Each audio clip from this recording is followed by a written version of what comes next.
Michael, Alan Cocker with ABC, hitting coordinator with the Arizona Diamondbacks. I'm going to run through your video today. I'll just run it through a few times and talk about some of the things that I see and some of the things that I would talk to my hitters about. Look at your setup position. I like the setup position.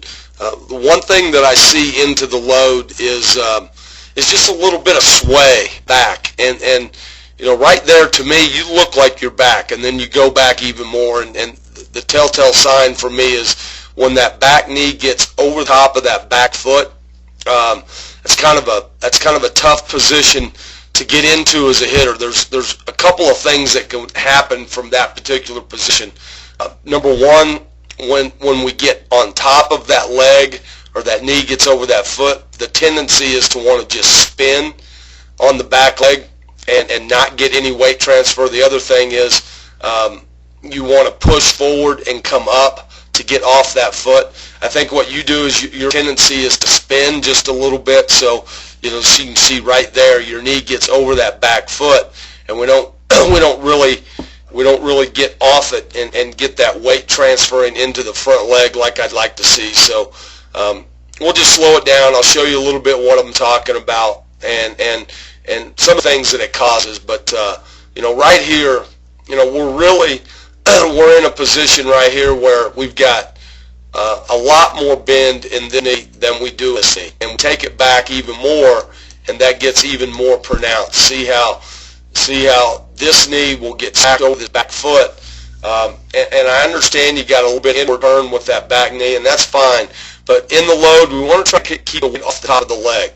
We want the weight to go to the inside part of the leg, so that knee really needs to stay inside that back foot as much as we can to get the right type of transfer of weight with our lower half working into the front side.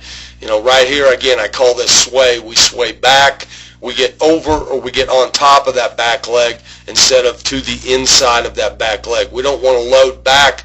We don't want to load on our backside. We want to load into our backside, and the into is more on the inside part of this leg. Okay, so we'll run it forward. Let me get rid of lines. We'll run it forward. I'll take it to the toe touch position. Okay, now once we get to the toe touch position, we're looking for, again, some positions. You know, a bend in both knees. Right, just a little bit more bend in this back knee than we have in the front. We want to make sure that our knees are in our feet. And basically what we look for, you know, Michael, is we're looking for an athletic position, a position similar to how you would guard someone in basketball, or if you were going to steal second base, you know, what would your lower half be? What kind of balance would you have with that lower half?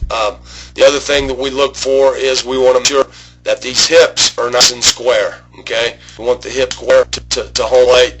A little bit of openness with that front hip.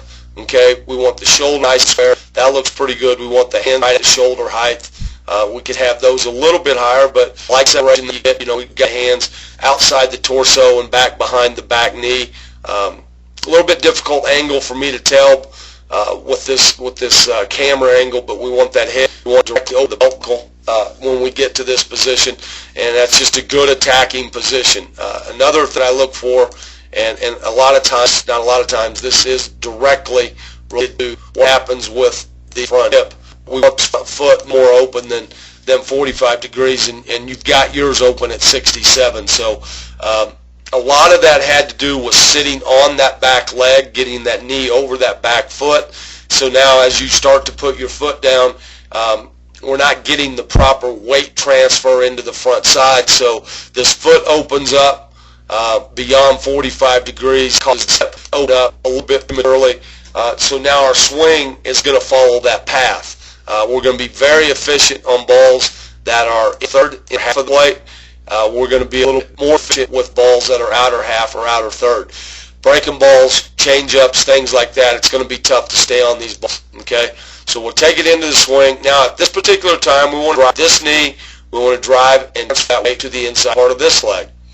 The whole time we keep this knee inside this front foot. It's our brace. It stops energy from going forward. If that knee gets outside the front foot, nothing will stop the weight from going forward. We need it to brace up, firm up, so that we can pass off the energy into the hands. Right about here, we'll see the hands get into a position called the neck. The hands will the back hip line up. We're in a good position there. Now, this brace with this front knee staying inside this front foot, that's where it passes off the energy to the hands. The hand will start to come forward, and we'll get into a contact position. Okay, we're palm up, we're palm down, we're in a pretty good position there. Let's make sure that, get into the good hand. It's been down in the hitting zone for at least one count past contact. That ensures that we go ahead, finish off our swing, we get good extension through the ball, and keep the barrel traveling on plane through the ball. Okay, let me erase some lines, go into the finish, take a look at what it looks like. Pretty good balance at the finish. I like how you're able to maintain your balance. The biggest concern for me right now is your load.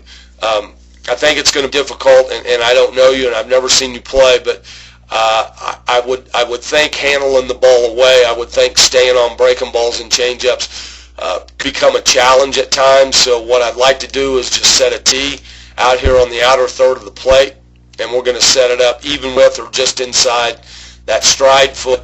And now when we load, we're going to make sure that this knee right here, it never gets over that back foot.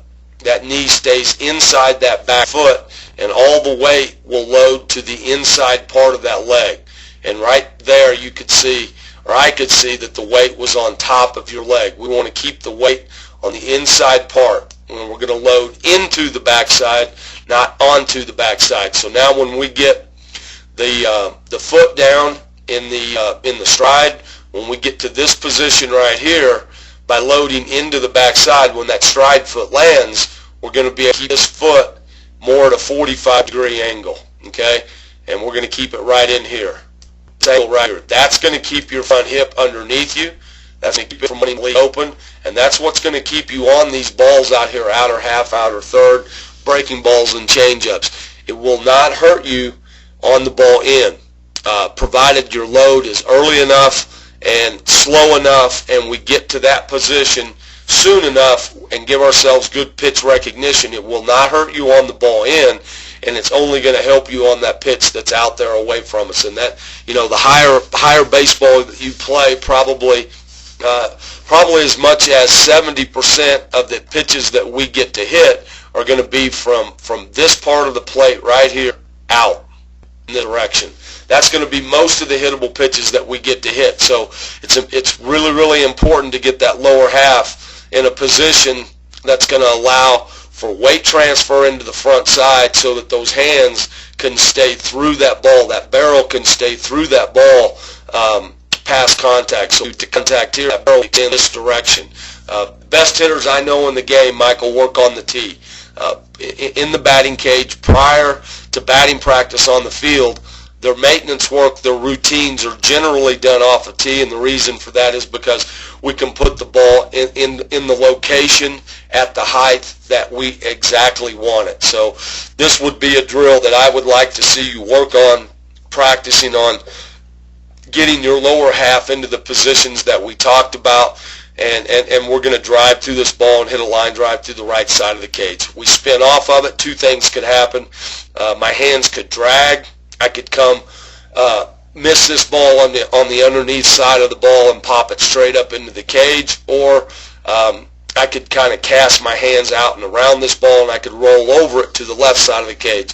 The ideal swing would be, rotating, driving this back knee into this front way to the inside part of this front leg, and keeping this front hip beneath me right here with more of a 45 angle with foot. Allows for this to can get through this ball, hit a line drive, drive it through the right side of the cage. Okay, bud?